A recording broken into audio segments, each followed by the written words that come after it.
Yellow, yellow, yellow, yellow, yellow. Can you hear me? Can you hear me? Can you hear me? Can you hear me? What's happening? What's going on? What's happening? What's going on? We're back. We're back. Ready to fucking roll. Random show settings. Hope you're doing well. Hope you're all doing well. Random show settings, my friends. How's it cracker lacking? How's it going? Holler if you see me. See me if you holler. Holler if you blood clot see me. What's the deal, people? What's the fucking deal? What's the deal, people? What's the deal? Huh? What's the deal, people? What's the deal? What's the deal, people? Oh, I used the wrong picture as a thumbnail, didn't I? Doesn't matter anyway. But big up everybody tuning in. Appreciate you all. What's happening, man? What's happening? What's happening? What's happening? What's happening? Hope you're all well. Thank you for chilling with me. Random show settings once again. We're not playing around today. We got many things to cover. Many things to cover. Big up everybody tuning in. Random show episode number 231. 231.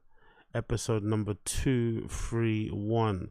What's happening? Well, my guy Coiler. What's happening, bro? What's good, my G? Big up Matthew. I see you there, Matthew. Mr. West. Brendan Mullery. What you call it? Who else is here? Oh, big up Abe Martinez. I see you there. Wagwan. Hope you're all well. Hope you're all good. Holler if you see me in the chat. Holler if you see me in the chat. Let me know, Wagwan. Let me know how you're feeling right now. You feel me? I'm just out here, you know, freshly showered from the gym and shit. Feeling a little bit sore, but covered in essential oils and shit. You know how it is.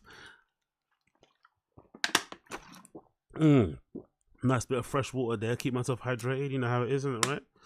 Whenever you see somebody drinking water, it's always funny. I always take the piss out of fat people that drink water. I think I actually heard Tim Dillon make a joke about it recently, but I've been saying it for a while. It always makes me chuckle whenever I see someone super fat drinking water or eating a salad or having a piece of fruit. It's like, bruh, who you kidding? You know you ain't get that big because you know. come on. Who you fucking kidding?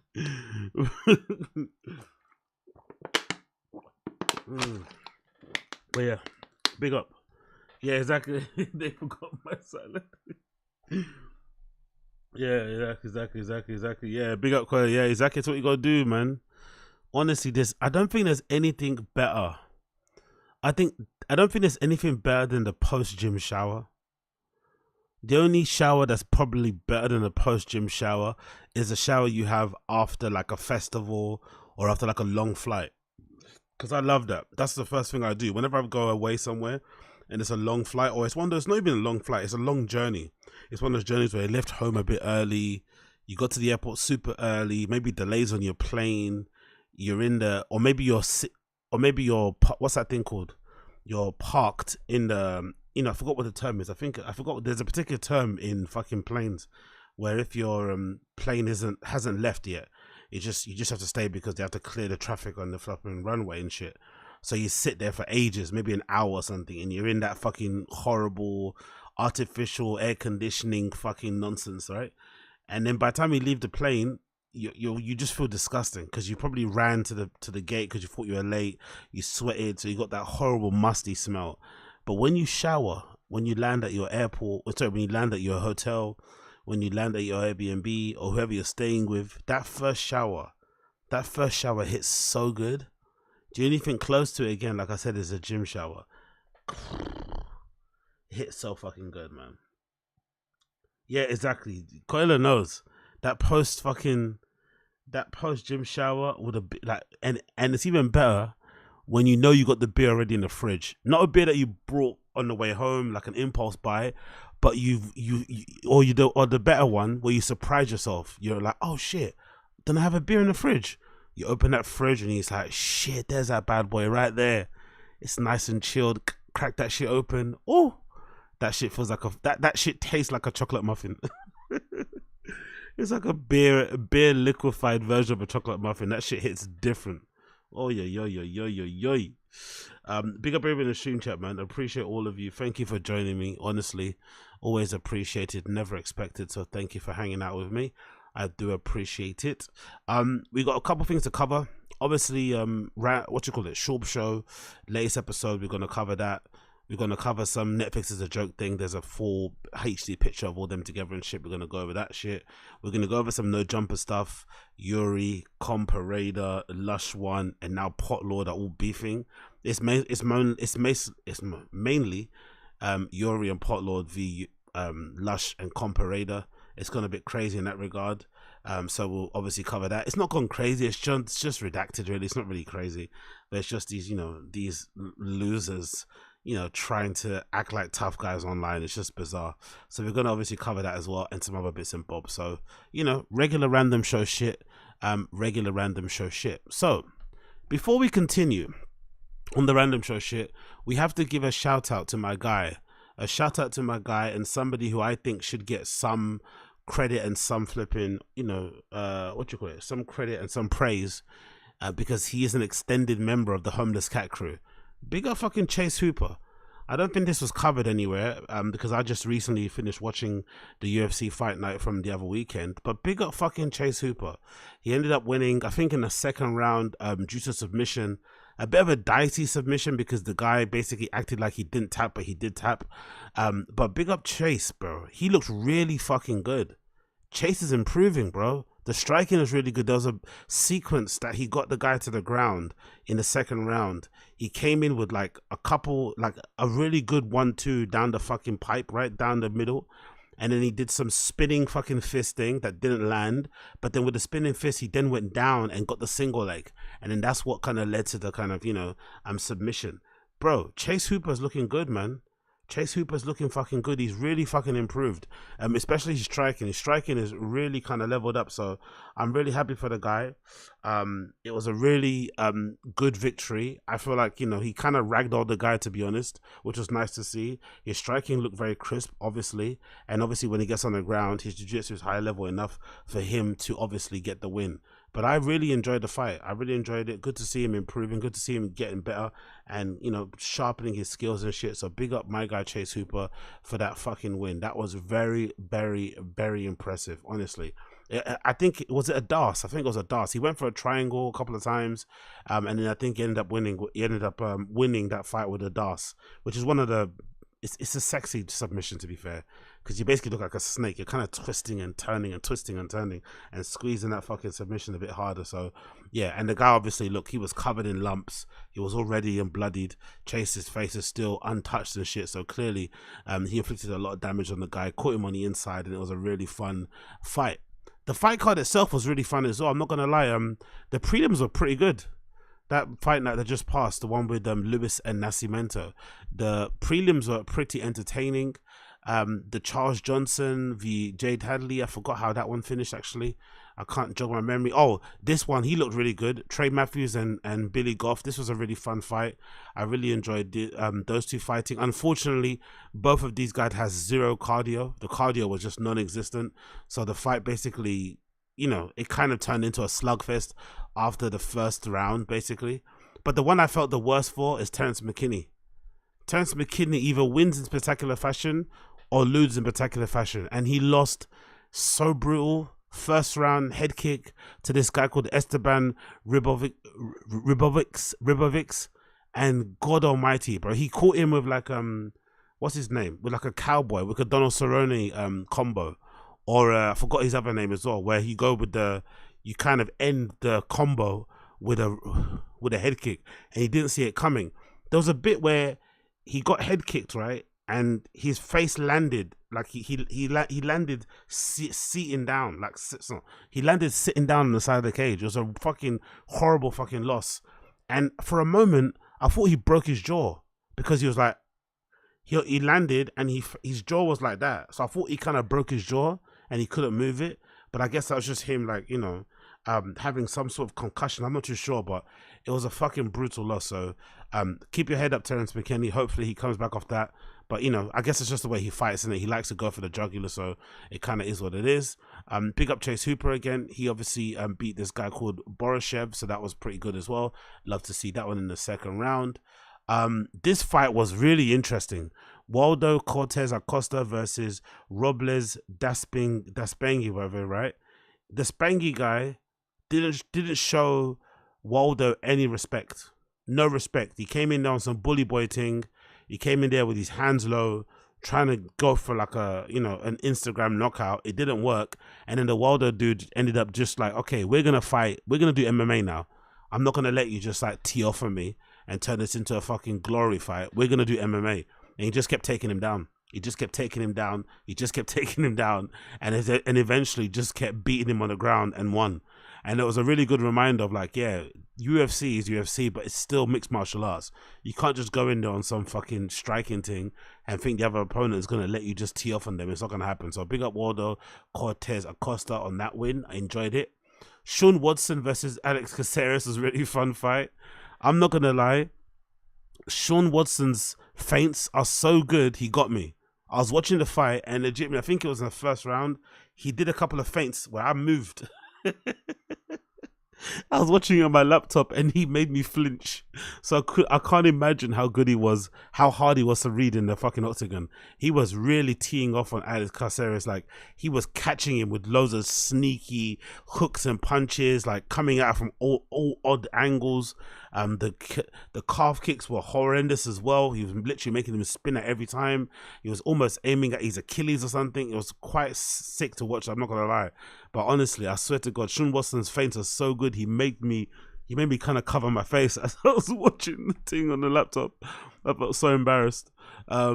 We continue. Diego Ferreira versus Matthias Rebek. This is another sad fight as well. I think Matthias Rebecki, sorry. I think he was winning. I'm not gonna lie. I think he was actually winning, and then towards the end of the third round, literally 10 seconds to go, he then ends up kind of losing via ground and pound. And you know, to be fair, it was another one of those type things where, like, you know, he came on some bully boy thing, didn't finish the fight, and of course it went where it went. This was the weirdest one.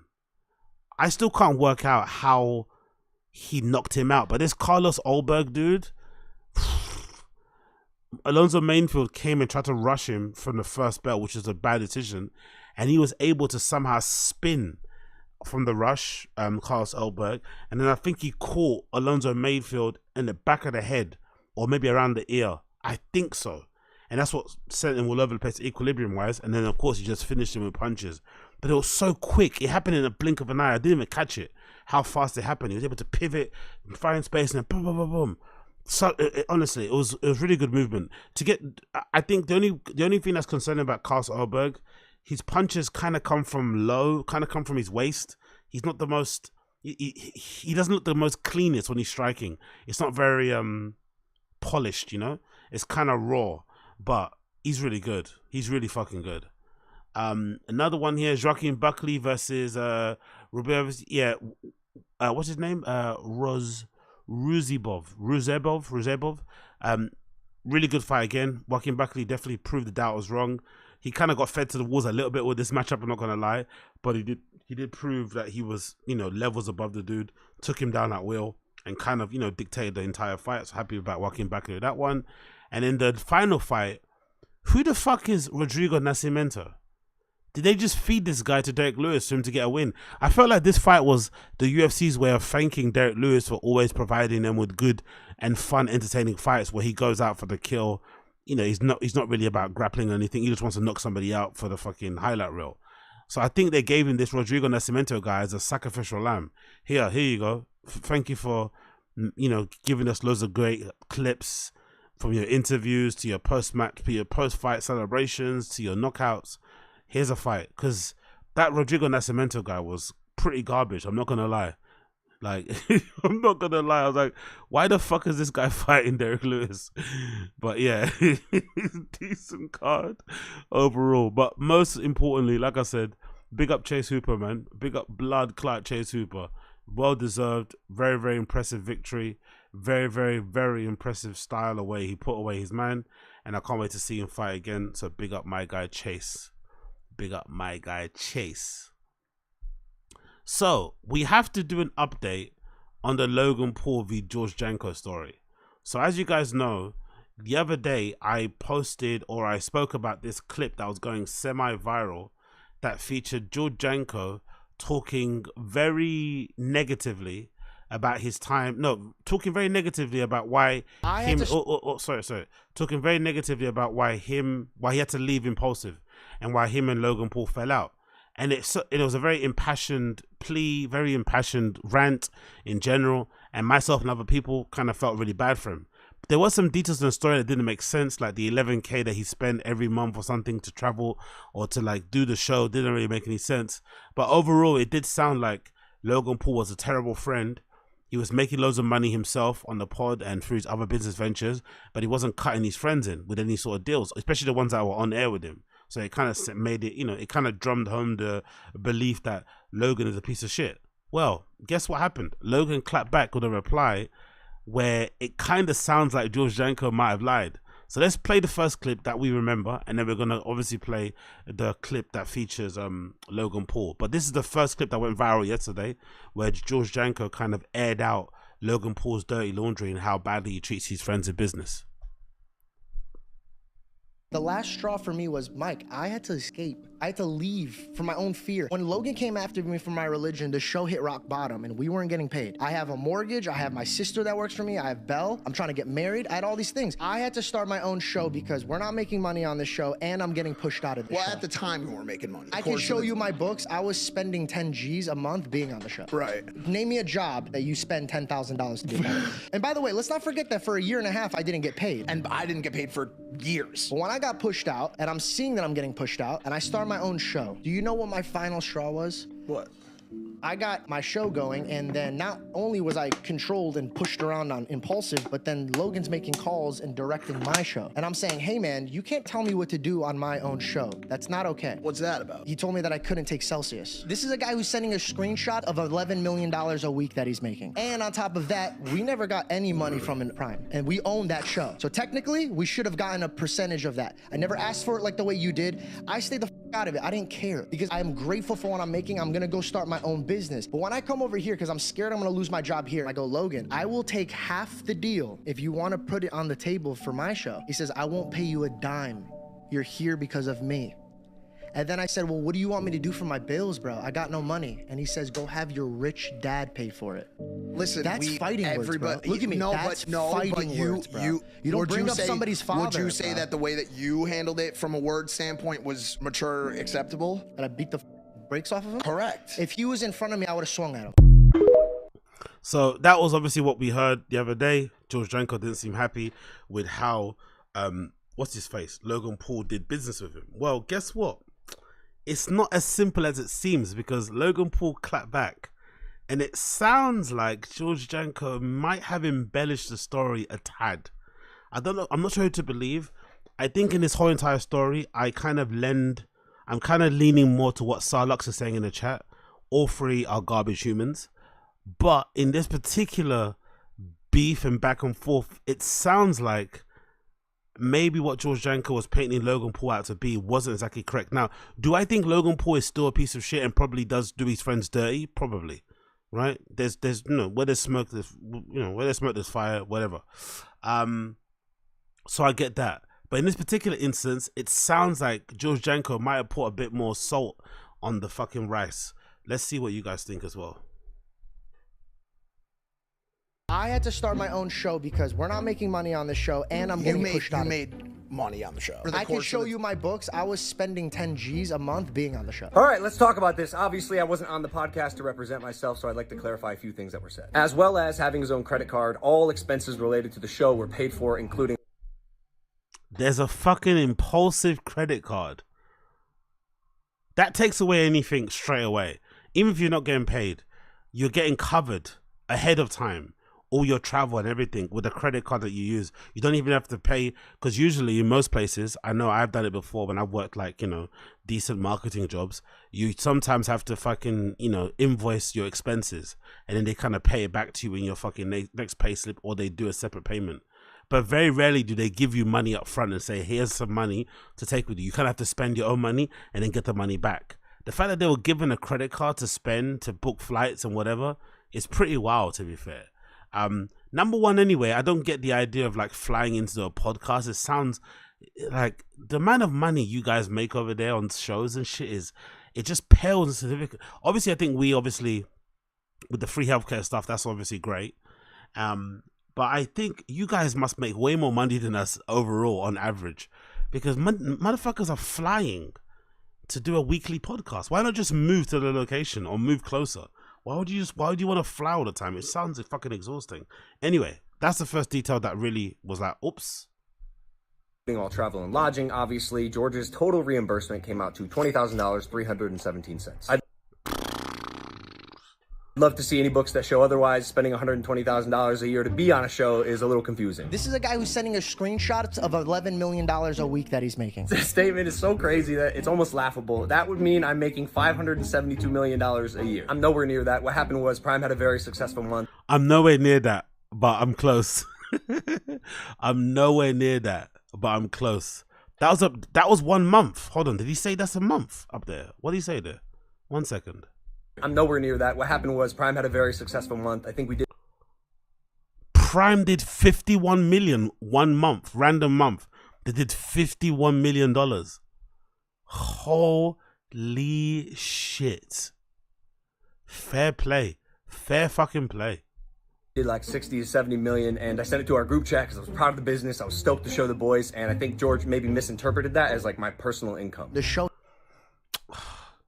Is that a bit sus though? That's a bit too much money to like be proud of on the group chat, isn't it? Like, what am I meant to say? Congrats. Just double tap it and give you a heart emoji. Isn't that like kind of like not antagonizing, but aren't you kind of flexing on your friends a bit? Like, what is that? Why are you sending us screenshots of $50 million a month? Like, I've never even seen that many commas in my bank account, let alone, you know, what I'm making with a separate entity. Isn't that a bit strange to send to your friends? Like, oh, here, friends, look, man, I made 50 mil in a month. Not a week, in a month. My bad. Isn't that pretty crazy? Hit rock bottom and we weren't getting paid. I was getting paid $5,000 a month. But you did make a sizable amount of money on the show. And by the What would way, you say, always like, grateful. I was always grateful like for that? it. Yeah, I don't like talking about money. I know he doesn't want to talk money. Hold on. 52 divided by 4. So hold on. Didn't George Janko say what he said was right? He said Logan sent a screenshot where he was making 11,000 a week, 11 million a week. Logan then says, no, I wasn't. At 1 month, we made 52 mil. But 52 divided by 4 weeks is roughly 13. Which is near around 11. So what George Janko said was kind of right then, isn't it? He did send a screenshot that showed that he was making 11 mil a week. Now, he's not making that every single week. It was one particular month in Prime. But you did send a screenshot. So he's not really lying, is he? Or am I getting this wrong? George isn't really lying. He said, what? Honestly, all of these people are scumbags, isn't it? That's what I'm realizing. This confusion that I'm having, trying to understand this whole thing, is probably proof that they're all fucking each other. Everyone's getting fucked. I don't know he believed it out, but George made $317,000 in the 15 months that he got paid for on Impulse. Yo. Look at how much money these guys are making on podcasts, by the way. I guess January, that's usually a dead month for all content creators, isn't it? They always say January there's less ads and shit. So that's probably what they make purely on just, I guess, the podcast strength. All the other months are probably including ads and whatever. But look at how much these motherfuckers are making per month. And they're on pods crying and complaining. Some of us don't make this per year. And these guys are making this per month. On the monthly basis. For more than a year.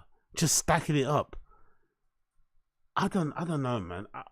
I'm not too sure if this is like a human condition where we just have to create drama for the sake of it.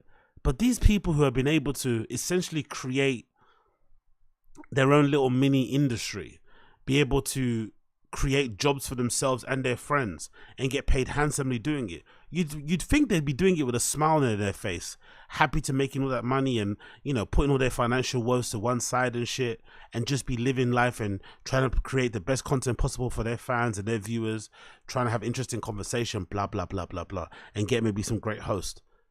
Why are these guys beefing? I don't get it. Even if Logan is making 11 mil a month or a week, you still get paid pretty well yourself. Why are you crying? Like, I know it's not 11 mil, but you're still getting, what, on the low month, $7,000 a month. My bad. On a podcast that you're a guest on, a co-host on, sorry. You could easily do he could have done his own on the side and obviously added to that monthly fucking income. But I just don't get the beef and the arguments. Like, it's just so unnecessary. Why are these guys always crying about shit? Always complaining. Always about something. And it's like, are things really that bad? Really? I don't think so. They seem pretty sweet for you guys. The work requirements consisted of about 3 days a month, 3 hours each day, traveling the world, networking, and meeting some of the coolest people ever. It comes out to about He worked 3 days a month.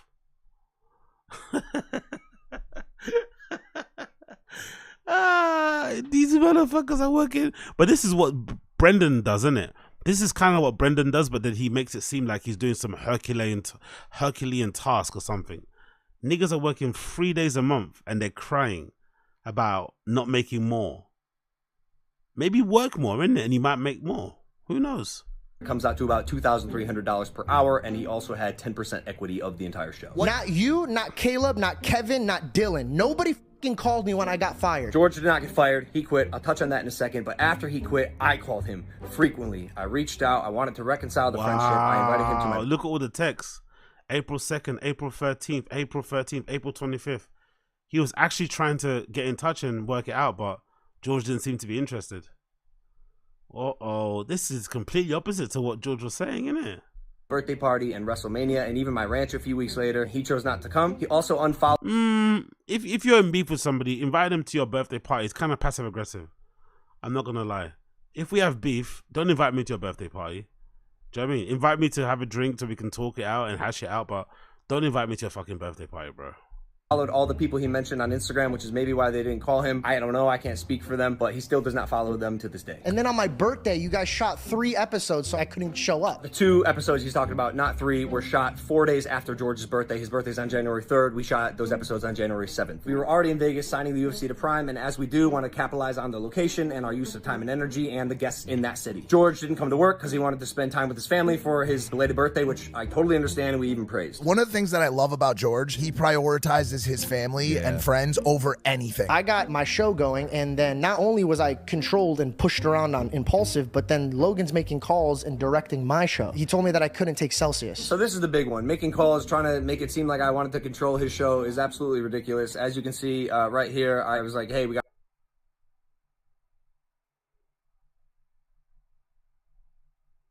to get you Prime because I saw him drinking our competitor and he told me to call him. He was filming my reaction to tell me he took a deal with a competitor. I told him, please don't film. Like, I'd like to talk about this. I hope you're joking, by the way. The truth is, I thought it was a bad look that my best friend and co-host took a brand deal with our competitor without consulting me, asking me, giving us even a chance to match it.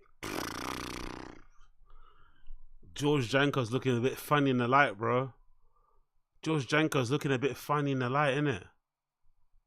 George Janko's looking a bit funny in the light. Before he signed the deal, because the audience that he's building, at least at the time, on his own podcast was being funneled directly from the podcast that I was building with him. I said, hey, dude, I understand you need to make money. The entire text is right here that I sent him after our conversation. Totally understand that you have to do what you have to do and support your decision. I respect the fact that you're focusing on your platform, and I understand. Honestly, I don't think I've ever sent this amount of words or this number of words in a text to anybody.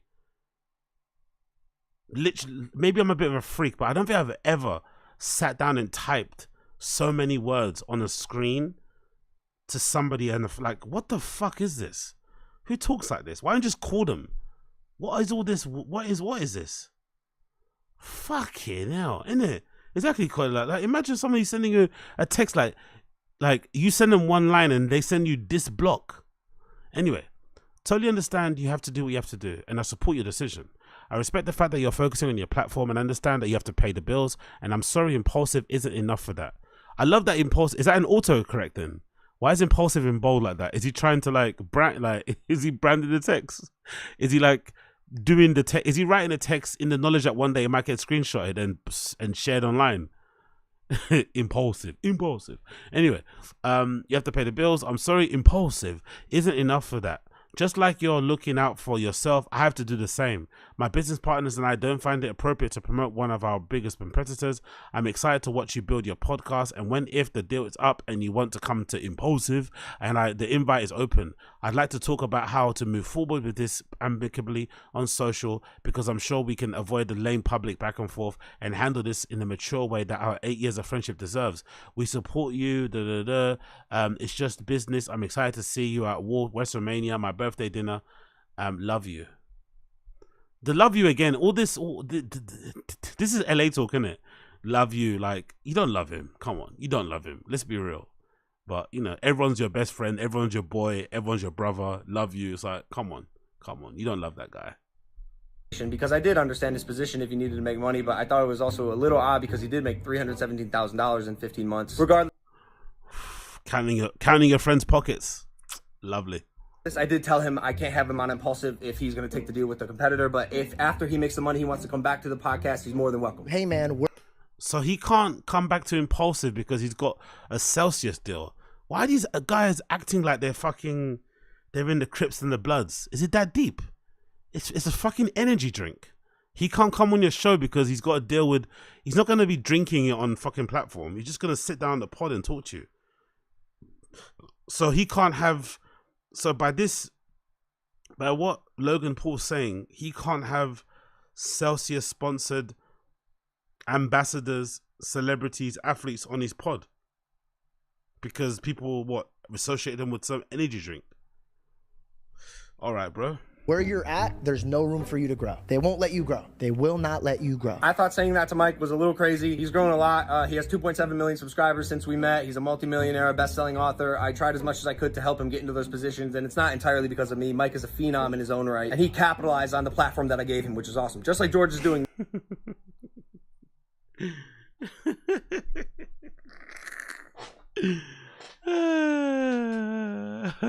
That's probably why their relationship works, though, isn't it? To be fair, that's probably why their relationship works. Mike knows his place. Logan knows he's his daddy, and they kind of, you know, they exist that way. I think to be Logan Paul's friend, you have to know your place. I don't think George did. I think that's probably the main thing. You have to know your place. Your place is to be a sycophant. Your place is to be a cheerleader. Your place is to be maybe an enabler, maybe a voice of reason, maybe a sounding board. But your voice isn't to like challenge or to also be independent. All this, no. You have to play the role of supporting Logan's dreams of becoming a billionaire, and that's it. If not, you know, get out of the fucking way. And, you know, he's very ruthless with that, which is why he probably will eventually become a billionaire, because he's got that sort of like one-track mindset. But yeah, the Mike thing is hilarious. I love how Logan knows what he did for him, you know? He's not even that humble about it. It's like, no, I know what I did. I changed that nigga's life. Without me, he'd still be doing fucking heroin or whatever. Now, but if that's not growth, like what is? In fact, I think people forget, like, I praised George for starting a podcast like a lot. Georgie started his own podcast. I think it's a great idea. I always love when my co-hosts venture out and do their own things. Congratulations. It's awesome, guys. That sounds a bit passive-aggressive again. I don't believe, like, doesn't that sound passive-aggressive? I don't think he sounded happy there. What do you guys think? One more time. I tried as much as I could to help him get into those positions, and it's not entirely because of me. Mike is a phenom in his own right, and he capitalized on the platform that I gave him, which is awesome. Just like George is doing. Yeah, I didn't catch that as well. Big up Flying Low. I gave him. This type of guy, like, this is the type of friend where if you ask him to borrow some money, he's gonna remind you that he let you borrow some money. You know, he'll hear it and he'll remind you in front of all your other friends. You ask him in private, he'll bring it up again in public. He's that kind of friend, that Logan. He's that friend. No, it's fine. You have to pay him back. But just want to mention it. It's like, why are you mentioning it then? Why wouldn't I mention it? It's like, he's one of those type of people. Now, but if that's not growth, like what is? In fact, I think people forget, like, I praised George for starting a podcast like a lot. Georgie started his own podcast. I think it's a great idea. I always love when my co-hosts venture out and do their own things. Congratulations. It's awesome, guys. Check out his podcast. And also saying they won't let you grow was a little hurtful because I thought at least I helped Mike do some of the things that he did, and I even encouraged him to start his own podcast. I think you should take a page out of Georgie's book and start a show of your own. There's no greater feeling than watching people you love succeed. I try to give people around me a platform, and if they capitalize on it, fantastic. Mike and George did. And George will even tell you this off camera. I encouraged him to pursue media and comedy since 2015. I really believe in the kid, and I still do. There's a lot more. I'm not going to get into it, but this isn't to say, by the way, that I didn't fuck up along the way. I did. I should not have mocked his beliefs. I apologize for that. I should have stuck up for him with Bobby Lee, and I definitely should have had his back more like a friend. There's a lot of things I would have done differently, but here we are. It saddens me that our story has unfolded this way. I wish him nothing but health, wealth, happiness, all the success that he wants, and I hope that one day we can sit down and have a relationship and a conversation. I had to start my own. I don't know, man. Logan came across, or I don't know. He's a little bit of a cunt. We know this already. Logan's a little bit of a cunt. But in this particular story, there's definitely two sides to it. For sure, he did scum George and wasn't a great friend. But the way George is framing it, as in like he was literally spending 11K to like he might have spent 11K, but he was making 17 sometimes, some months, 30, 27. Whether or not he was not able to, maybe he wasn't able to turn up, what's it called? Maybe he was always, in the black because of how much he was spending to get out there. But again, that's his own fault. Maybe move closer to the fucking pod or something, figure it out. But you were getting paid quite well from what I saw. Again, I don't think he ever complained about the money he was receiving. He made it seem like he didn't receive any money. That's the weird thing. If George would have sat down and said, "Oh, I didn't think I was paid enough," that's another question. That's another kind of conversation. That's fair. But he was making it seem like he wasn't getting paid at all, which obviously isn't true based on the documents that fucking Logan Paul provided in this thing, which I'm assuming are going to be accurate. You're not going to put up those kind of numbers just for the sake of dunking on someone on social media. They're definitely numbers that probably can be corroborated in real life. So George is looking a bit funny in the light. A bit fucking funny. I don't know why my alerts aren't coming through here. Bear with me a second. I think I had big up Valdez family for the $5 super chat. It says Jesse on Fire made a video today showing how Logan was lying in his response. Okay, cool. I'm definitely not going to watch that, but thank you for letting me know about this on Fire on family. That Jesse on Fire guy gives me heart palpitations, man. Seeing the way his head kind of moves and shit, it's a bit too much for me. But I'm glad Jesse on Fire's on it, so big up Jesse on Fire. Assad says, please watch the old George Janko T-Fat K episode. Yeah, I'll check that out. Why not? I'd add it to a list. I've got to do that, and I've also got to do the fucking T-Fat, the Brendan episode on Tiger Belly, the one where they confront him about the whole 300 pages. So I'll do that also, coming up as well. But I don't know why my alerts aren't coming through. This is annoying, man. What happened to my fucking Streamlabs? Why isn't my shit coming through? What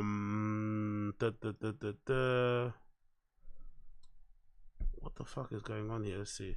Oh, I think they changed the fucking look. Oh, that's why they changed the fucking look of the alerts on Streamlabs. Don't you hate when applications do that? They just decide one day, okay, cool, we're gonna change how this shit looks. All right, I guess if that's okay with you, you can change how it looks, and I'll just sit here and wait. All right, cool. All right, let's move on. Let me see if I can do it on this end. Please bear with me 1 second as I try and get this to work, because none of this stuff is coming through, and I want you guys to have your TTS and shit. So let me see if I can make this work on my end. I haven't really changed anything. It's just they just changed the look of it. So the look of it has been changed for some reason. I don't really know why in particular. Oh, there you go, enabled. So it's enabled. Save. And let me go to the, let me go to this one as well for super chats and enable it, and it should work now. Okay, cool. Now it should work. Boom. It should work now. So if I go back to my dashboard and I'll replay it now for those two guys. Apologies for not turning that on. That was my mistake there. Apologies for not turning it back on. That was completely my mistake. So let's hope this works now. Yeah, big up Valdez family. Big up Valdez family. Jesse on Fire made a video today showing how Logan was lying in his response. And another one.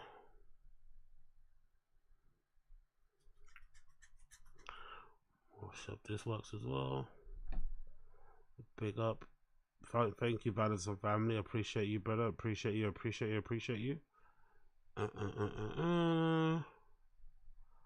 Let's see, the other ones are gonna work. There you go. Yeah. I go Plaza watch the old George Janko Tfotk episode. Plaza, you know, I love it. Cool. So big up everybody for tuning in. Appreciate you all. We're gonna continue. So, bear with me a second. I'll just get this. So why is it doing this today? God damn it! Can you please work? Okay, cool. Are we there now? Are we done? All right, cool. Let's go now. Let's continue. So we did that. What are you guys saying in the chat? Actually, sorry, I'm a bit fucking frazzled here. What are you guys saying in the chat? Zinga with the DSPism. Yeah, exactly. I'm like DSP. My notifications aren't working. I'm going to see someone's going to test it and send me $700. DSP is a fucking piece of shit, isn't it? He really is. I'm not too sure if the tips are working. Will someone want to test it and send me 10,000, please? It's like, what? You piece of fucking shit. Anyway, let's continue. Oh, I don't know, man. I don't know. Nah. DSP is far worse than Mersh. DSP is far worse than Mersh. People are having recency bias because Mersh is obviously spiraling in real time. But if you do a real deep dive on DSP, you go into the lore, you watch all the documentaries and shit, you watch all the restreamers and shit.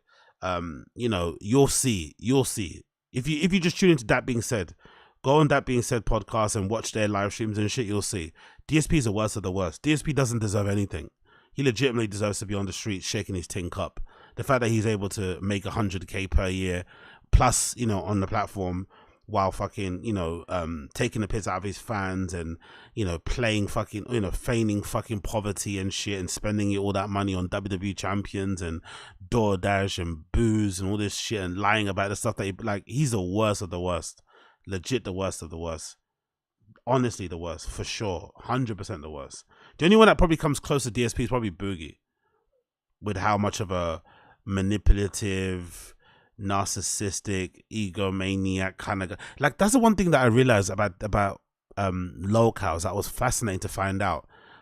This is a really weird observation, but I never thought you could be a narcissist and be like fat and ugly. I don't know if that makes sense to you guys, but DSP, Wings, and Boogie are not winning any beauty contests, right?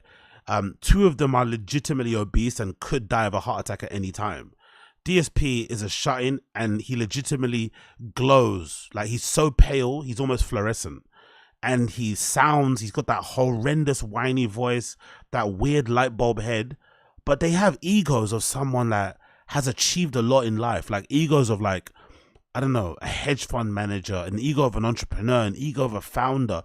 They have that weird ego and the weird self-confidence, not self-confidence, but the, you know, that, almost that kind of attitude of somebody that has actually done something in life, and they've all done nothing. What's DSP's biggest accomplishment? Surviving on the internet for 16 years, finishing 4th at some shitty fucking Street Fighter tournament. What about Wings? Once being good at Call of Duty. What about Boogie? Being referred to as the Mr. Rogers of the internet at one time. Honestly, I never thought you could be a narcissist and look like they do. But the internet opened up that world to me. And maybe my 500-pound life as well. You have a lot of those people on there too. Like, incredibly fat, but also incredibly smug, entitled, obnoxious. Like, bro, you don't get a right to have that kind of attitude when you look the way you do. You can't even look after yourself. How do you have an ego? How do you talk with such bass in your voice when you literally can't wipe your own ass? Like, you know, metaphorically and literally. But yeah, the locale things has been a fascinating thing to kind of dive in deep in, because you see like the degeneracy out there, like, you know, the manipulation out there is interesting. But yeah, what can we do? What can we do? Let's move on. So we did that. Let's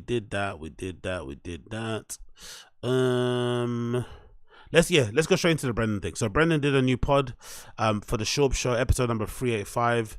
Brendan Shaw's predictions for Tyson Fury. I find the faces he's paused really funny. Don't you find the faces he does for SCHAUB show really funny? Like, where does this idea come from for thumbnails? These weird faces. What's this all about? Is this like a thing that he's kind of learned from, like, trying to become viral or something? Like, what is all these faces all about, as you can see down the screen? What is all that shit? Like, all these weird faces. Like, some of them are like faces. Some of them is like dead behind the eyes. Like, what the fuck is going on with all these faces? Like, what's the deal with this shit? It's almost like an expression, but not an expression. Like, is he alright?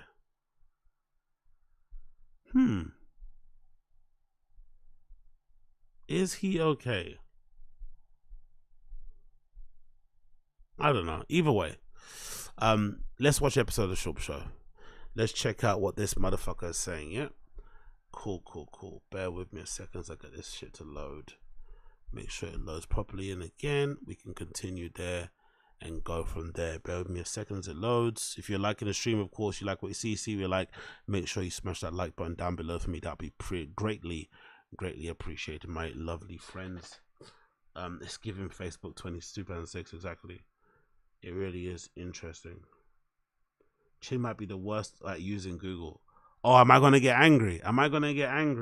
Nikki Mo, I haven't watched this yet. Am I gonna get angry? Am I gonna get fucking angry at Chin's inability to Google things? Oh, this should be a good one. Good Chin frustrations. This should be an entertaining show then. Let's see who Chin not be able to Google the most simplest of things like fight records or shit. Locate. Oh, this is gonna be okay. This is gonna be a good one. Oh my god. Okay, cool. Let's see. Let's see what happens here. Bear with me a second as it loads in the background. Apologies for this. Just want to make sure it loads all well and we don't get any issues as we play. There you go. It's coming up in a second. Bish bash bosh. Let's get the fucking bit rate down and then go from there as well.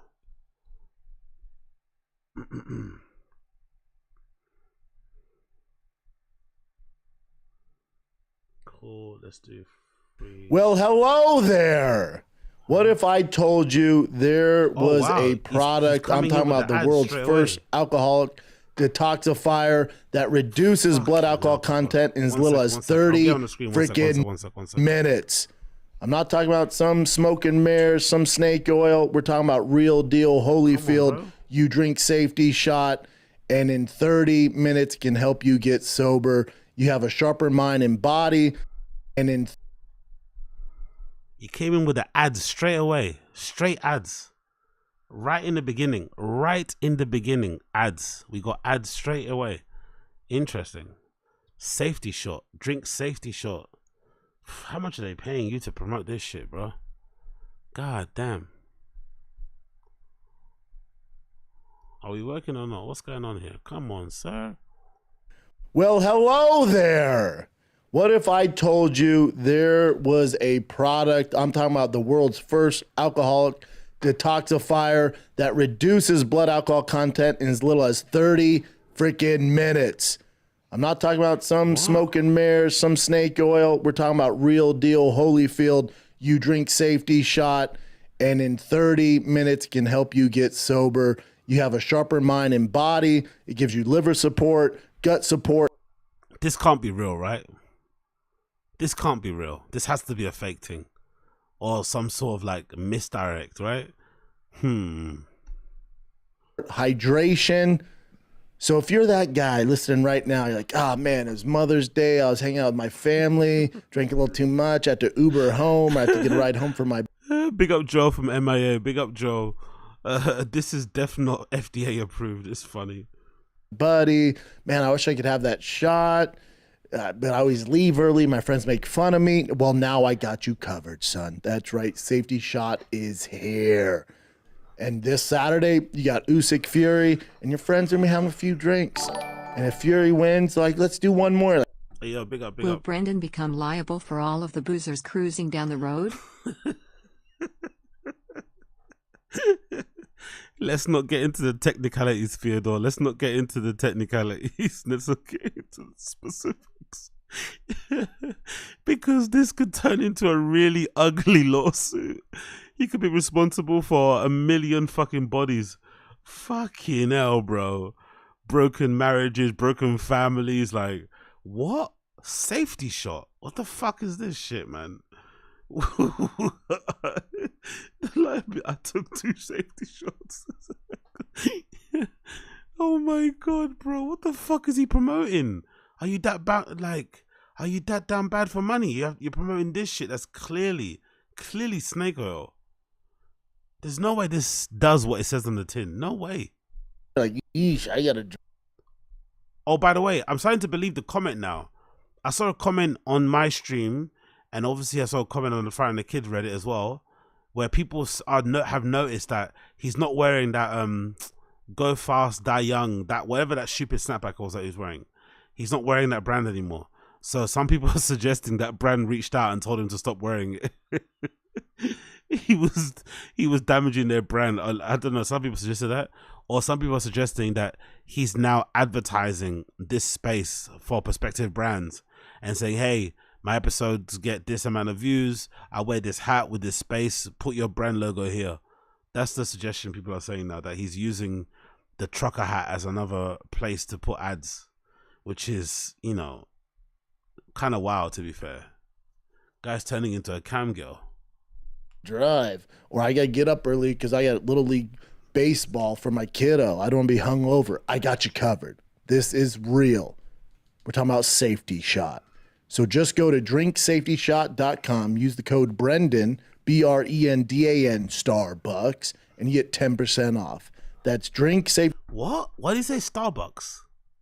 BRENDAN Starbucks, and you get 10% off. What? What's Starbucks got to do with it? Why did he say Starbucks? Well, I don't understand We're that. talking about Safety Shot. So just go to drinksafetyshot.com, use the code Brendan, BRENDAN Starbucks, and you get 10% off. That's drinks. Is that what the fuck was the Starbucks at the end? Starbucks? Is that his new GGG Lopez thing? What does Starbucks got to do with anything? Safetyshot.com. Promo code is Brendan. You're welcome. Have a shot on me. And now, Brendan Thick Boy Shaw. Starbucks? Well, hello, friends. It is Monday morning, May 13th. Summer is upon us. Favorite time of the year, although it's hot as hell in the valley. I like hot. I like it hot. I'm like a lizard. I like it hot out here. A lot going on. A lot of. Why does he do this show this way, by the way? Could someone explain? I wonder why he does this show this way, where it's almost like a live podcasting. Like, why you just make it about fighting? Why do you give people weather updates? Tell people about what you did on the weekend, basically. Like, what is this shit? Or is this something that all MMA shows do? Does Luke Thomas do this? Does Ariel do this? Is that a thing that they all do? Like, they start talking to you about their lives and shit. It's like, we don't care, man. Talk to us about what Dana White said, or about what some fighter said on Instagram. We don't really give a shit about the weather or your family, respectfully. Baseball. We are in the playoffs. I know you guys are just chomping at the bit, keeping updated with my son's Little League. Playoffs start next week. Single elimination with the number 2 seed. Could have forfeit this weekend, and you got an easier matchup. We decided to play the game, beat the hell out of the team. So we're heading to the playoffs. It's exciting time. Exciting time. Big deal. Big deal. Because travel ball starts up next month, and then I don't have to coach. Thank God, because I don't know baseball, you know? So looking forward to it, though. We don't really care. You don't know baseball, and we don't care. Happy Mother's Day's out there. Mother's Day was yesterday. Did you guys do anything to your mom? Just a fate. What? Did you guys do anything to your mom? As in what? Fucked her? What? Mother's Day was yesterday. Did you guys do anything to your mom? Just a fate. Did you guys do anything to your mom? Well, like kill her or something? Like what? What is this? This is the new this is the new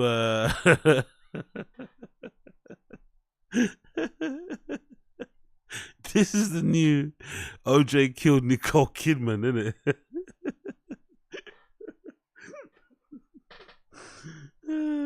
Did you guys do anything to your mom? Mother Day. What Honestly, he's the American dream. I don't care what any of you guys say. Brendan's the American dream. Take the most out of life without being, get the most out of life, while being a complete redact. That is fucking that should be the world dream. That should be the dream of all people from all corners of the earth. Try and get as much as you can out of this godforsaken life you have, while being a complete imbecile. Oh my god, man. One more time. Baseball, So looking forward to it, though. Happy Mother's Day's out there. Mother's Day was yesterday. Did you guys do anything to your mom? Just a fate. Did I do anything to my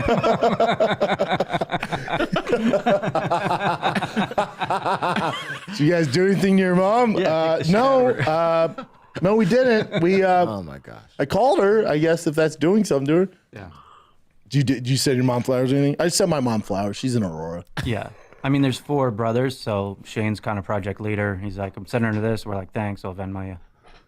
Type move. Checks the box. Chin, anything? Yeah, they came over to my place, and then I ordered Nashville hot chicken. It's called Main Chick. Oh, by the way, isn't that funny? Chin's, oh, fuck it. By the way, he's looking extra. Chin's kind of looking like that guy. I'm not going to get the picture up here, but you guys know what I'm talking about. That guy that's involved in the drama with Drake. The guy in the wheelchair. The guy in the buggy. You know what I'm talking about? If you guys, if you know what I'm talking about, you get it. But Chin's kind of looking like that guy in the face. But don't you find it funny that Chin's family visited him and he didn't cook? Even Chin's family don't trust him to cook for them. He has to order some food in. His family came to his house to go and visit him for Mother's Day, and he wasn't allowed to cook a meal for them. That says everything about his cooking skills or lack thereof. In Woodland Hills. It's good? It's actually really good, yes. They have like a dark meat and white meat. Oh, I only like white. You guys like dark? I did both. Yeah. I don't. It's good though. It's really good. Main Chick. Like Main Chick, huh? Main Chick. Sounds nice. Yeah. My girls like me for the most part. Like I don't materialistic things. I like things that my kids do. Like with the. Mother Day was yesterday. You do anything to her mom. It's like talking to a 4 years old. Exactly. When you write it like that, big up Assad Aziz. When you write it like that, it even sounds worse. Mother Day was yesterday. You do anything to your exactly. You do anything to your mom? It's like what? You do anything to your mom? Oh fucking hell! And also, I love this bit here where he says he's not materialistic. Excuse me? You are the most materialistic. Some would say the mostest. Not materialistic. I think he probably means he's probably means another word, but he's definitely materialistic. His whole family's materialistic. He's made them. He's made even his kids materialistic. You give a fucking 8-year-old an iPad or Apple Watch, like you're creating a monster, really, isn't it? That kid can't go back to a Casio. You give a kid an Apple Watch at that age, that's it. I don't materialistic things. I like things that my kids do, like they draw cards and shit. So, okay. He means he doesn't like it when his kids give him material things. But I think that's what he said before. Like he's a hard person to buy gifts for because if he wants something, he just buys it himself. So he doesn't want gifts from his kids. He just prefer them to send him to write him a lovely card, a cute card, or whatever. Give him a big hug. Okay, that's fair. I now get what he means. But I thought he was trying to say I don't like material things. Like yes, you do. So I woke the boys up early. Tiger had to be at the field at 7 a.m. So me and him got up at 5, which he doesn't mind. He's an early bird like me. Jesus Christ. He wrote his mom a card, Tiger's definitely the favorite, isn't it? It must be clear in the household, isn't it? Tiger's just like me. He wakes up at 5 and does 4-mile runs. Exit out. But that Boston kid doesn't get any love, man. That Boston kid does get no love from Papa. Misspelled shit, whatever. I let it slide. I'm like, nah, just leave it, dude. He'll scratch at him like that. That makes it look worse. Like they get it. You're 8. It's all good, baby. You got spelling like your dad, So he gets it. That's it. And then we had like a pool party. Big up Keith T. Boston is just lazy, innit? Boston doesn't have the work ethic. Boston's a troll. Baby Boston is one of the trolls. Carne asada. Your boy grilled the carne. Can't let my father-in-law do it because he likes everything well done. I don't get down with that. I don't think meat should be well done. I think it should be rare or medium rare. So your boy takes over the grill master here. Tough to do too. The scale of difficulty on my grill, very high because that thing catches everything on fire. Needs to be cleaned, but I like the old seasoning on the grill because it gives things flavor. So Al Bundy style. Is that what Al Bundy does? Remember he leaves like all the charcoal from like forever. Smart and stuff. Yeah. Chin's face, bro. That's where all the flavor comes from, man. Yeah. All the flavor goes there. Al Bundy, we also have something in common. He played football at Polk High. So he played football, just high school though, so I beat him there. And then we also both sold women's shoes. You sold women's shoes? Both. Beat him there. And then we also both sold women's shoes. Both. You sold women's shoes? I worked at Finish Line in the ladies department. Nice. The more you know, kids. The more you know. Tough gig. Not fun. Whatever. So this weekend, you got a doozy. Now, I told you the UFC for May it's going to be a snooze fest. Even though we'll get into the fight night somewhat, the fight night from St. Louis was fantastic. This is another reason the Apex should kick rocks and they should do more events at the actual city that the fighters are from. That's what the UFC was built on. Then you go back to that. Dana agrees.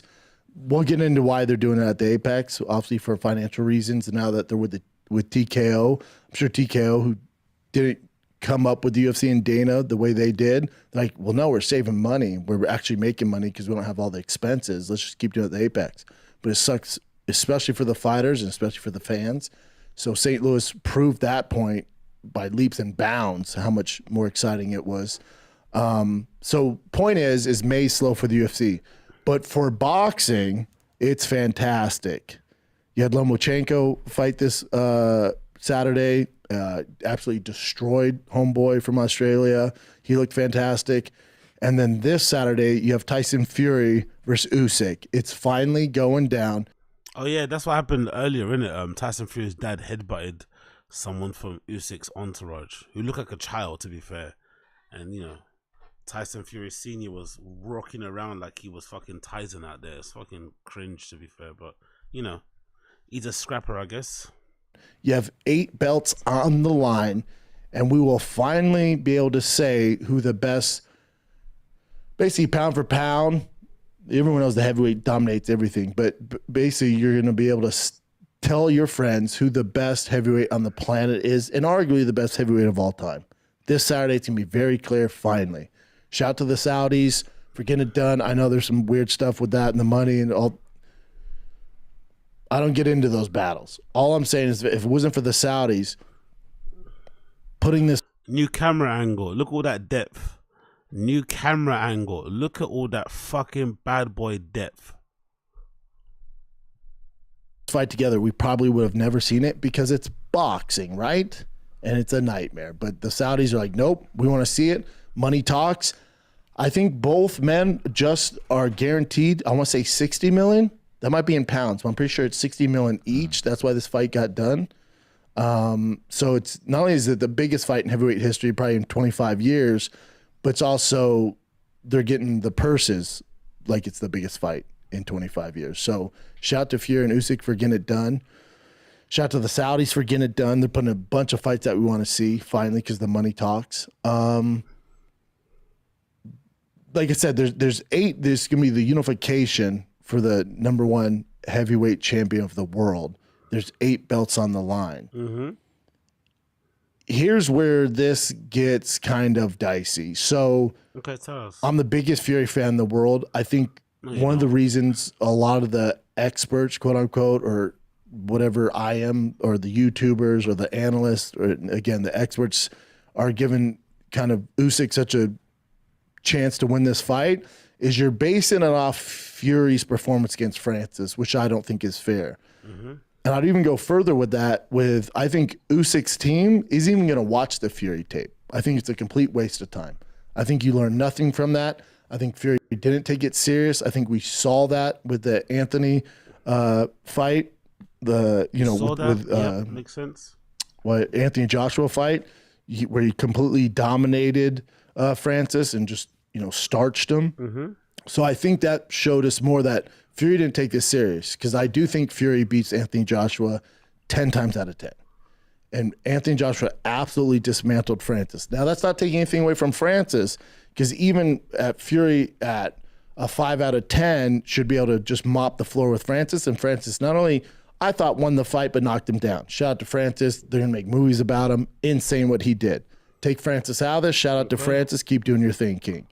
When it comes to Tyson Fury, Sucking him off. if you're a Tyson Fury fan, you know that wasn't the Tyson Fury that we know and love. That was a weird version of Tyson. He thought that was going to be an easier fight than it was. Didn't look great. And so the odds are closer than they should be in this Fury Usyk fight because of that. I think you got to toss it out. That was a weird kind of hybrid, off the path fight for Fury. So if you take that out of it, and you take the Fury performance out of it versus Francis, and then you look at just Fury Usyk, I know a lot of people are giving Usyk, the win by decision. I do, and I'll be completely transparent. Fury is my favorite fighter in all combat sports, period. He's my favorite. I think he's the most entertaining. Okay, sure he is. Wasn't your favorite Deontay Wilder for a while? Now all of a sudden it's fucking Fury. Jesus Christ. I think he's the best heavyweight of all time. I think he beats Tyson, Holyfield, Lennox Lewis, Usyk. I think he beats everybody. I think he's the best to ever do it. He's good at everything. There's no holes in his game. That Didn't you say he just got knocked down by Francis? Isn't that a hole? being said, the stylistic matchup between Usyk and Fury is kind of a problem. Meaning you have a cruiserweight who moved up to heavyweight. And who the fuck did he copy for this?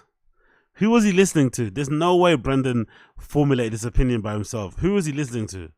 Luke Thomas, BC, Ariel begrudgingly. I wonder who he listened to before making this nuanced opinion on what's going on right now with this sounds really rehearsed and somewhat found out.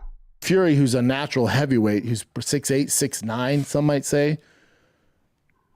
And the way these guys match up and the hype going into this fight, and we've waited for it so long, you're going to be disappointed. Oh, really? You're going to be disappointed because the way these two gentlemen fight doesn't make for the most entertaining fight. You're not going to get a knockout. You might get a knockdown if Fury were to land something on him, especially a body shot. Usyk, if you're going to point, 1 weak point with Usyk would be, to the body. But you're talking about a 6'9" guy going to the body on a smaller guy. Can he get done? For sure. So there might be a knockdown there with a body shot or a glance and blow from Fury. But this fight's not going to be stopped due to punches. It's not going to be stopped due to knockouts. You're going to get a decision fight. And because it's boxing, right? It's going to be super controversial. So we're going to be back in here Monday. He's hating on the fight before it's even happened. He's hating on the fucking fight before it's even happened. Then he's wondering why he doesn't get invited to certain things. Jesus Christ. And I'm going to ask you two gentlemen, for those of you just listening, I'm talking about Chin and Casey. I'm going to say, who do you think won the fight? You're going to say Fury. You're going to say Usyk. I'll probably say Fury because I'm biased. But the overall message, the overall takeaway is going to be it's controversial, and it's going to be either a split decision or a draw. And what alludes me to that is these Saudis have already stated that there will be a rematch in October. They're already throwing it up for you. There's going to be a rematch in October. Well, what? That's weird. Well, what if Fury knocked him out in like 30 seconds? They just do a rematch in October? That's weird. So I think the table is set for us to get the rematch in October. I think it's going to be super controversial. I don't think it's going to be crazy exciting. I think to the trained eye, there's going to be a lot of chess going on. It's going to be great. If you like boxing, the sweet science, and you know the sweet science, you're going to love this. It's going to be a battle of chess. But if you're just a casual and you're watching this because it's two heavyweights and you hear that they're the best, but you're really not paying attention to boxing, you're going to be really disappointed. This thing's not. Why is he pre-warning people that might go to UFC about certain things or to buy? Like, what's happening here? Don't tell me what to do. What's this about? Not going to be knock your socks off, Ryan Garcia or a Tank Davis. You're not seeing that. It's just not Wilder, Fury. That's not happening. Joshua, Klitschko, that ain't happening here. They're the two best for a reason. Both of them have phenomenal defense. Usyk probably a little better defense. He's naturally a cruiserweight. His defense is ridiculous. His head movement is ridiculous. But I think you're going to get a lot of footwork from Tyson. I think he keeps Usyk at the end of his jab. And I do think he wins more rounds than loses. And he should be the winner by decision. Either way, I think this goes to decision, but it's going to be super controversial. And we're going to come back here on Monday, and you're going to say Usyk, you're going to say Fury. I'll side with Fury because I'm biased, and that's how this is going to go. But it's going to be one for the ages because you have the two very best, the most talented out there. There's nobody more talented than these two gentlemen, but stylistically, it doesn't make for a rock'em sock'em robot fight or knockdowns or knockouts like you guys like out there, especially the casuals. But if you enjoy the sweet science, this is for you. This is for you. But outside that, not an exciting fight. So everything is great, but then when he breaks cars down, he says, what is it? He's speaking out both sides of his mouth. What's happening here? I do think the Saudis are doing the Lord's work, giving us fights we want to see, regardless, even though stylistically this doesn't match up for a super exciting fight, but at least we're seeing the fight. And I do think what happens is I think we get 2 more fights out of Tyson Fury. I think we get an Usyk rematch, and we finally get Tyson Fury, Anthony Joshua, because the Saudis paying all the money. And Fury rides off in the sunset with, I don't know, $300 million just from those 3 fights probably, making all the money in the world. So the odd makers, we're looking at DraftKings. They have it -120 for Tyson Fury. This is I'm not one to talk, but this is a terrible MMA show. This is legitimately boring my brains. God almighty, Brendan. Come on. Get to the fucking fight chunk of the show. Please, for the love of God. Usyk +100. Over 10.5 rounds is -320. So the odd makers have it going to a decision as well. Basically 3-1 that it goes to decision. I looked it up too. It says it's supposed to be like 150 mil top. Like that's how much everyone's getting paid, and Tyson Fury gets 70% of that, so that's like 105 mil. Jesus Christ. Tyson. That's what it looks like online. That's wild. That's wild. Good for them. Good for them. But again, siding with Fury on this, take out the Francis fight performance. I know bit of wasn't your normal Francis, but take that out of the equation. I think we'd all pick Fury for the most part. Usyk's a natural cruiserweight. He's coming up to heavyweight, doing his thing. His biggest glaring hole is the shots to the body, but Tyson's 6'9", so it might be an issue. Y'all niggas complain about me repeating things, but he's just repeating the same point he made again. He's repeating it more because he wants to fluff out the fucking segment or whatever it may be. This is hilarious, man. God almighty. You'll hear some people say, if they were the same size, Usyk wins every round. No doubt. Yeah, no doubt. And if Mighty Mouse, Demetrius Johnson, was 240 pounds, he would dominate. But he's not. Neither is Usyk. So it's a stupid argument, isn't it? It's a freaking stupid argument. It's called a hypothetical, bro. People do it all the time. But again, this fight goes to decision. Would bet my last dollar on it. It goes to decision. It's controversial. Could even be a draw, but to me, a split decision. He said it again. He said the word again. Draw. It's controversial. Could even be a draw, but to me, a split decision. How do you add an L to a draw? Draw, man, has to be special needs. Has to be. At best, again, leaning towards a draw, and we get the rematch in October. That's how this goes down. Not very exciting, but if you enjoy the sweet science, it's going to be fantastic. That's what you get this weekend. Okay. I'll be watching. Okay. I'll be watching. I go get a Monster Jam at 6 p.m. This thing starts at, I think, 3 or 3:30 Pacific time. That's as far as Fury and Usyk walking out. I think the card starts at noon, but you know how they do. You know how they do because it's boxing. So you're going to get a terrible undercard, an awful undercard nobody wants to see. Jesus. And you have to Christ, sit brother. through that because they think As a former fighter, him just trashing the cards at this is fucking hilarious. Any kind of combat sports, trashing the cards is fucking hilarious. it builds those people up. And then you're going to get a lot of dancing because they got to do it for the Sheik or whatever. They do those weird performances that we don't want to see, poorly produced. And then you get the fight. Did he recently watch a documentary about Saudi Arabia or something? Why is he mentioning a lot this? What's going on? Or is he using us as a routine to kind of get himself featured on there? I don't know what's happening. It's so strange.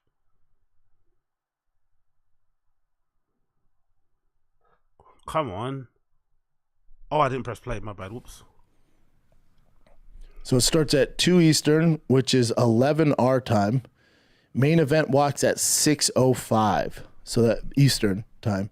So that would be 3:05 our time. But it's boxing, right? So they'll probably walk at 4. Now I have to beat a Monster Jam. Monster Jam starts at 6 p.m. There's nothing my son, Basti, who is 4 years old, left more than Monster Jam. Hey, finally we got a Boston mention. So great. We only hear about Tiger, but finally we got a mention of the other kid, Boston. And yeah, allegedly he's into big trucks now. Okay, cool. So I'm going to need you boys to walk at fucking 3:05. Can you do that for me? Because otherwise I'm going to miss it. I'm going to miss this controversial decision. But I know how it's going to go. You know what? I probably don't need to watch, and that's what's going to happen. But I'd like to see it. I'd like to talk about it on Monday from seeing it. I don't want to just go off clips like Callan does on the internet, you know? I'd like to watch it myself, but I do got to get to Monster Jam by Very passive aggressive there. Unnecessary too. 6. It means I got to leave the house about 4:45. Okay? Let's take a little break from... That was excruciating. What was that? 17 minutes. That was so hard to get through. Oh my God. Oh my God.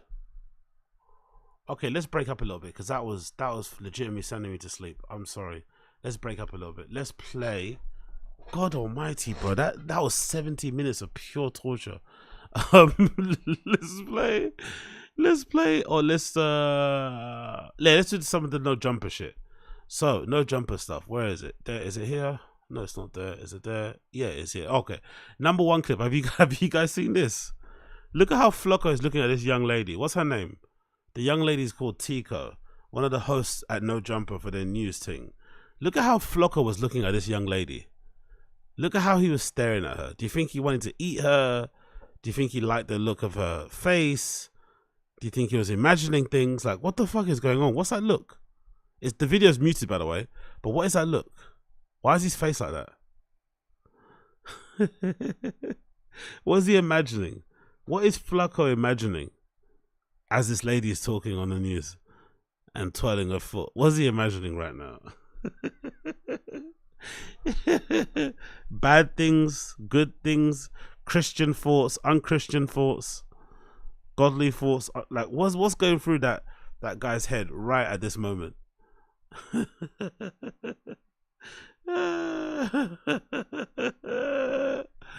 Oh, fucking Flacco's a fucking freak.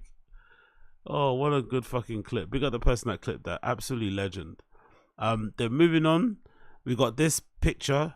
Is this correct, by the way? For any of my Hispanic people in the fucking chat, is this meme correct? Is that a thing that happens to Mexican women?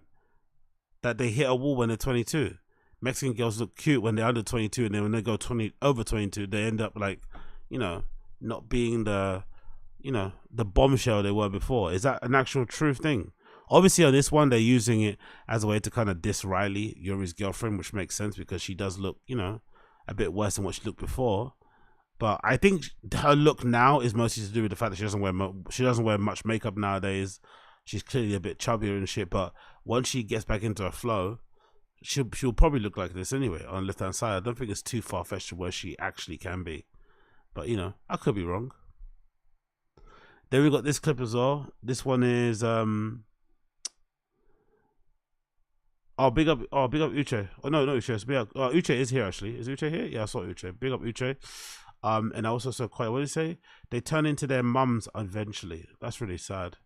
He's on that P Diddy mindset right now. Big up kid. Why not? Oh man. And then we got this clip as well. Riley triggered by $2 TTS. This is an interesting clip because this is an old one, but wouldn't you be annoyed if this TTS came through and you're Riley? Because this is really mean, unnecessarily so, like really fucking mean.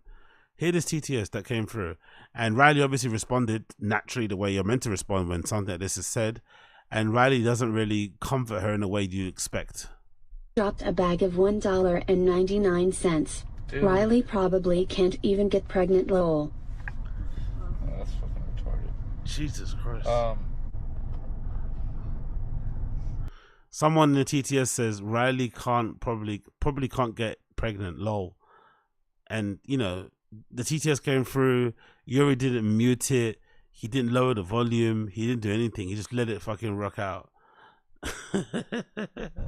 Why are you crying? That was a fucked up message, okay? What, he's asking her why she's crying when the beginning of the TTS was this. Dropped a bag of $1.99. Riley probably can't even get pregnant, lol. That would be such an interesting situation, isn't it? Imagine if there's a scenario that exists where Riley's the one that ends up, where Yuri's the one that ends up breaking up with Riley because he wants to start a family. Can you imagine that? Can you imagine how unbelievable that would be, that a guy that looks like Yuri breaks up with Riley because he wants to start a family?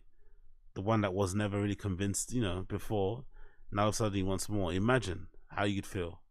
God damn it, bro. Why are you crying?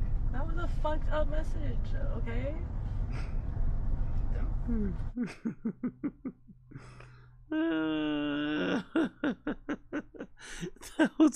Why are you crying when someone sends that tip message? Is fucking insane. You know why I'm crying, you piece of shit. Oh mate, I fucking love it. I fucking love it. Big up Yuri. Big up fucking Yuri. We got another Yuri clip here again, I think. Oh no, this is a beef between him and Comparada. So Yuri has decided to declare beef on Lush and Comparada for some back and forth. I don't really know what spurned it.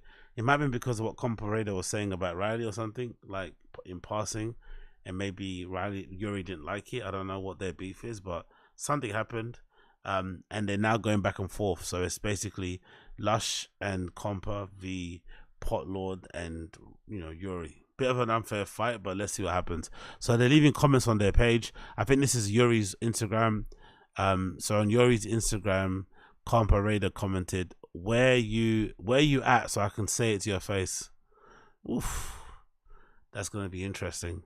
That's gonna be interesting if it does end up happening and they do end up fighting. I don't want that to happen, but you know, these American people, these LA people, they love a bit of drama, so maybe the fighting will probably do well for their channels and shit, but I don't really like it. I don't really like it. Moving on from that, what else we got here? We got this video there as well. You seen this one? Insecure streamer has epiphany in real time. Let's play this so you can see. This is fucking interesting. This is really funny. So essentially, from what we're led to believe, according to Yuri, Riley went back home to visit her family, so she's not going to be on stream for a couple of days maybe. And Yuri had this weird epiphany about his life while his girlfriend's gone. Talking about, right? So like we're just like kind of finished the conversation, and there was like a cool like 5 minutes of like quietness where in my head I was like, fuck dude, there's something going on right now. I was like, there's something missing. There's like this like awkward moment. I'm like thinking like, what's missing? And I realized I'm like, oh, it's because usually I'm talking to Riley and awkward moment. and What? I just go straight to my phone and read the chat and talk to you guys. And like it's kind of weird to like just have nothing. This guy's 30, by the way. This guy's 30 years old, and he's talking like a literal teenager. You know what I mean? Like after a month of having at least some people in the chat to talk to, but after a month like of like having that and then losing it, you're just like, you feel kind of alone. You're like, what the fuck? Yeah, I guess so. I don't know what the fuck you're talking about, what you mean, but whatever it is, I don't get it. You know, simple as that, really. What a fucking weirdo. What a fucking freak.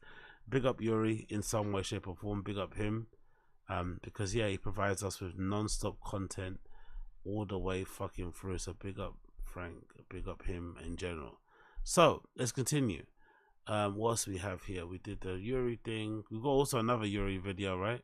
Oh yeah, this is Potlord. Potlord's also clapping back at fucking Lush and basically declaring war on him. So let's hear what fucking Potlord has to say. Potlord's got an interesting complexion, innit? Potlord kind of looks like he lived in Chernobyl, and he also looks a little bit like somebody that's got a drinking problem, you know? He's got an interesting look about him. Let me get that on the screen so you can see it. But he's got an interesting look about him, doesn't he? Potlord. He almost looks like he's glowing yellow or something.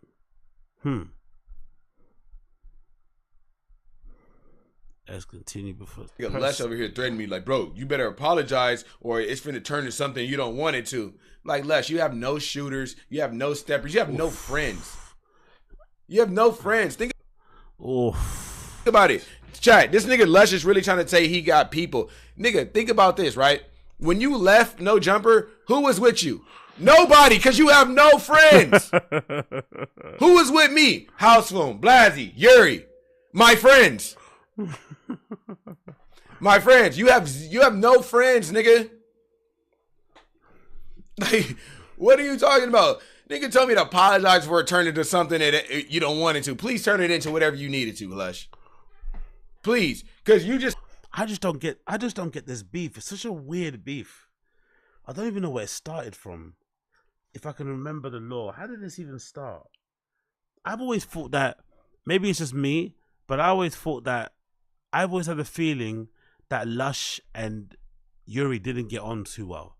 And my theory is this. I feel like Lush probably sees, you know, that guy as the wrong place to be in life, like he's failed or something. I think that's what he sees in him. I'm pretty sure that's probably what's happening here. But they all have a weird relationship with each other. So fucking bizarre. Just told us where you live, dumbass nigga. Like which trailer park? This nigga's crazy. Okay, this nigga really tried to threaten me right now, like, bro,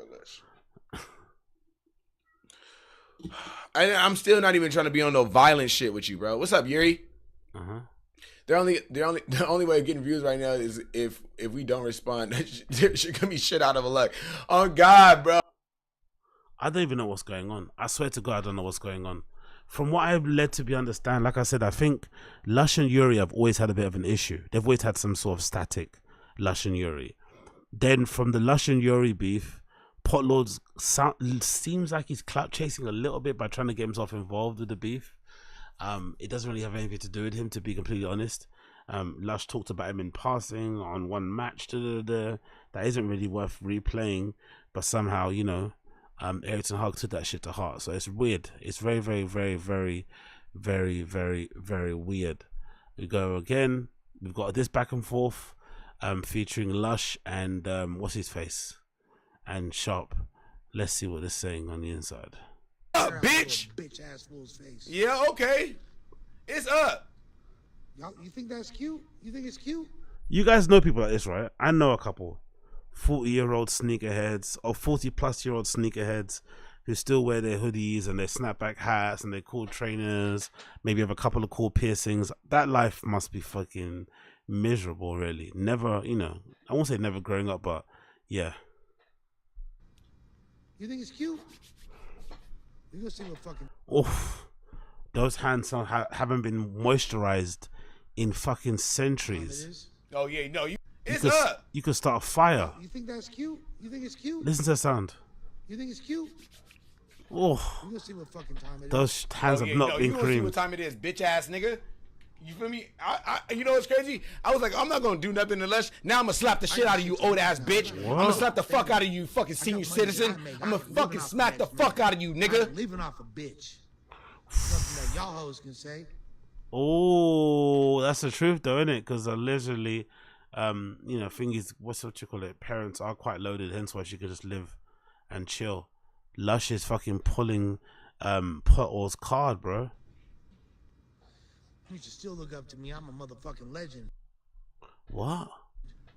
No, you not, bitch. I experienced more in one motherfucking day I'm about to torch this nigga. Oh, you ain't open up a can of whoop ass, nigga. Lifetime. Cocaine bots in the chat. Man, nigga. Yeah. That's why you in the parking lot talking. Why you can't talk in your house? Why you can't? Earlier today, my dear Uche. Earlier today, or earlier just now, a couple of hours ago. I always keep my hands fucking moisturized. I should probably re-moisture them because I like my hand to have that almost like soft to the touch feel about them. I like my hands to kind of feel like, you know, when you're drying yourself and you get the last bits off. I want it to feel like that kind of, you know. I want my hand to feel like a weather vane, like a proper handheld one. You know? I want to feel my hand. Talk in your house.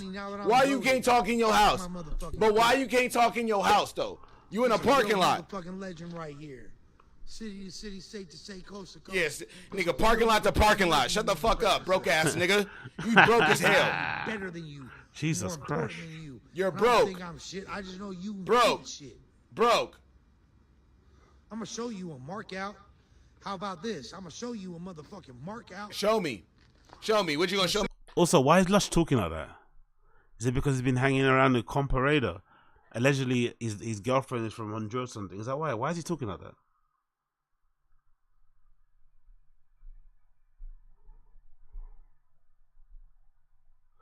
Come on. What's the fuck is going on here? I mean, an apartment? Mark out. You gonna show me an apartment? Show you a motherfucking mark out. Oh, what you gonna do? What are you gonna do? Stuff me in your one bedroom? My voice changes because you're a bitch. The poor shaming is hilarious. Like my balls and it feels good when she do. What? You gonna stuff me in your one bedroom? I know what the fuck I am. What the fuck you gonna do, nigga? Real ones know the motherfucker. Hold on, I'm about to go comment on the live right now, chat. Hold on. Outside as fuck. Come to the trenches. Come meet me in the hood. Nah, he's not in the barbers. He's actually getting his haircut in his home. I think that's his studio room. But it's a bit of a flex, to be fair. He had his barber do a home visit, so he's cutting his hair live on stream. The right motherfucker now you got a problem with anything I'm saying. Nigga, you ain't got no fucking hood. You're fake Mexican. You're fake Mexican. You're not Mexican. Talk some weirdo ass shit, bro. Talk some fucking goofball. Fake fool. was Talk you a motherfucking goofball, bro. What the fuck you just did, fool?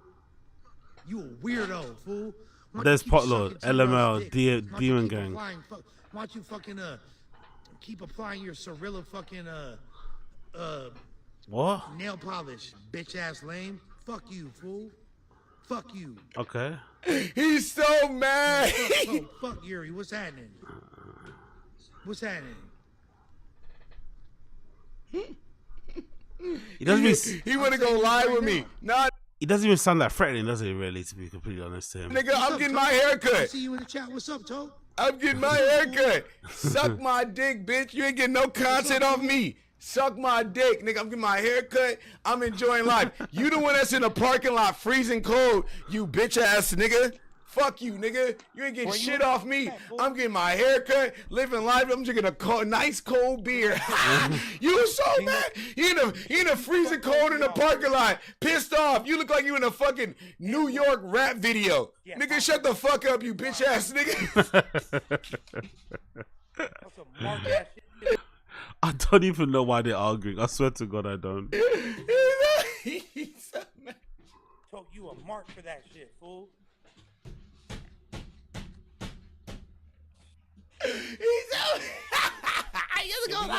He had to go live outside.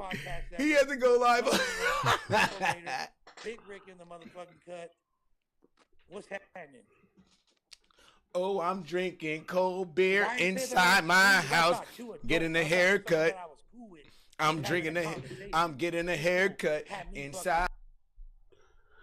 Yeah, I don't know what's going on there. I don't know what's going on there. But yeah, my friends, I have to bounce. I have to bounce. Apologies. Emergency. I have to bounce. We will pick this up tomorrow. I'll finish off the SCHAUB show, and by tomorrow as well, T-Fat K should come out. So we'll do a double back-to-back T-Fat K and SCHAUB show, okay? We'll do a double back-to-back SCHAUB show and T-Fat K. Make sure you are well hydrated and well rested tomorrow, okay? It's gonna be a long one. We might even do a triple. We might do a SCHAUB show finish, new episode of T-Fat-K, and then we might do a look over the old episode, or the old episode with, whatchamacallit, with Bobby Lee and shit, where Kalila and Bobby Lee confront Brendan. So we might do a triple. And also, what's that one that Assad suggested? What did Assad suggest again? I forgot. But my apologies. What did you suggest?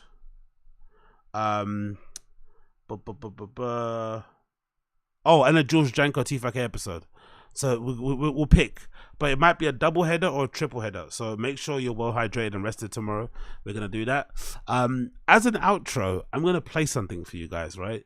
So I went on this site called Udio, which is like this AI thing, right? There's a site called Udio where you can make like AI songs, and I tried to make some using some prompts, and I made 2.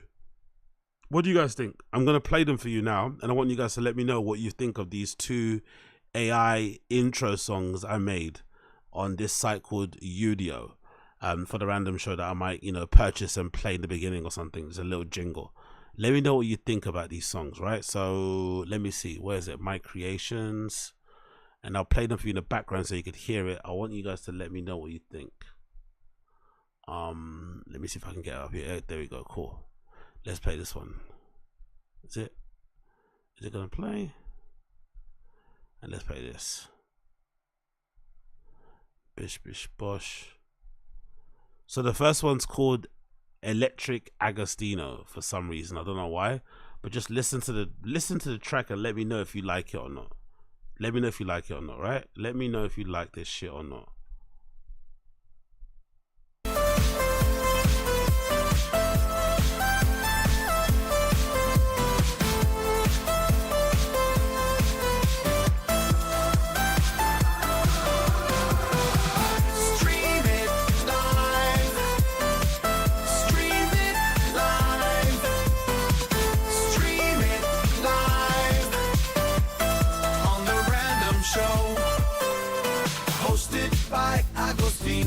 Hey, mix it up with that electric flow.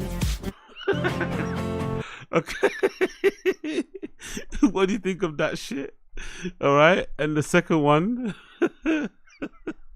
this kind of sound kind of shit, but just bear with me. The second one is this one. It's called Digital Waves. Live on air with nothing to prove with Agostinho. We're making bold moves, hitting that groove. Random show streaming through your room just so smooth. Listen up to the beat and his voice as we all tune. Random vibes, Agostinho's ride through the digital tide. What do you think? Big up Kolia. You're taking the piss. Kolia's taking the piss. George Janko harder. George Janko better. George Janko's Kendrick. I'm Drake. Is that what you're trying to say, Kolia? Yeah? George Janko's Kendrick. I'm Drake. He won the battle. Oh, shit. These AI things they're not that great, are they? They're not that great.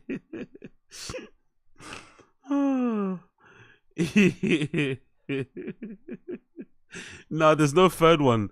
That's it. Big up. Damaz, is there a third one? So what are you trying to say, Damaz? You don't like it, no? Oh my god. Is there another one? No, I think that's it. I think I did those ones. Those are the main 2, I think. What's this one? There's another one called, what's this one? Stream of Consciousness. Yeah, there's another one. Okay, there's one more. Stream of Consciousness. Listen to this one. What do you think of this?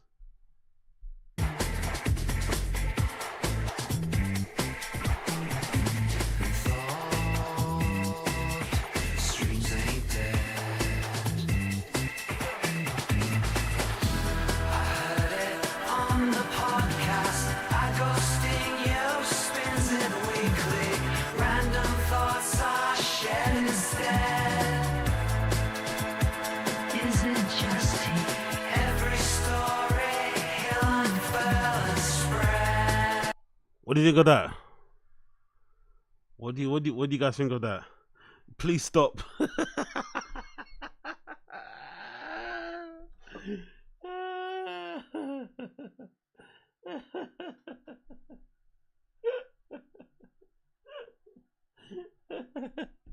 Music for when you're driving off a bridge. Okay, cool. Oh my god. Oh my god. Music for when you're driving off a bridge is so brutal. Your final fucking ride, innit? Your final ride. Oh, alright, cool. Alright. Anyway, I gotta bounce now. See you guys later. See you guys tomorrow. We'll do a proper long one tomorrow. But yeah, you know how it is, life and shit.